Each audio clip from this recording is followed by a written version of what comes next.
নামাজ পড়বেন। আচ্ছা আপনাকে বলি, উজু কি করে বানাতে হবে কোরআন খুঁজে আপনি পাবেন? বলুন তো, পাবেন কি? পাবেন না। আপনাকে রাসূলের হাদিস দেখতে হবে। আল্লাহ বলেছেন, ইয়া আইয়ুহাল্লাযীনা আমানু ইযা কুমতুম ইলাস সালাহ, মুমিন তুমি যখন নামাজের জন্য দাঁড় হবে, তৈরি হবে, প্রস্তুতি নিবে, ফাগসিল উজুহাকুম, তোমার চেহারাটাকে আগে ধৌত করো।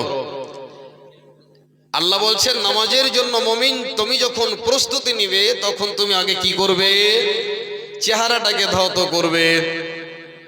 দ্বিতীয় পয়েন্ট, আল্লাহ বলছেন চেহারাটা ধোয়ার পর তুমি কি করবে? হাত দুটোকে ধুবে, ধৌত করবে। তারপরে কি করবে? ওয়ামসাহু বিরুসিকুম, তোমার মাথার মাসা করবে। 4 নাম্বার যেটা আল্লাহ বলছেন উজুর ফরজ 4খানা। কয়খানা যুবক ভাইরা আমার? উজুর ফরজ কয়খানা?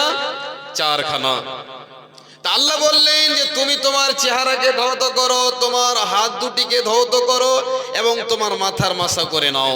4র্থ নম্বর, তোমার পাটুকে ধৌত করো। এবার কয়বার করে ধুইতে হবে এটা কি কোরআনে বলা হয়েছে? একটা হ্যাঁ বা না বলেন ভাই। আল্লাহ বলেছেন কি?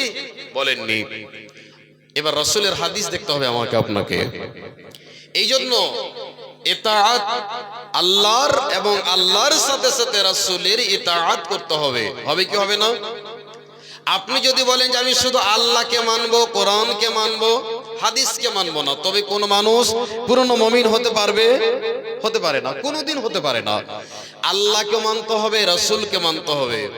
আল্লাহ সুবহানাহু ওয়া তাআলা এই জন্য বলছেন বিসমিল্লাহির রহমানির রহিম, আতিউল্লাহ ওয়া আতিউর রাসূল। আল্লাহ বলছেন সারা পৃথিবীর মুমিন তোমরা আল্লাহর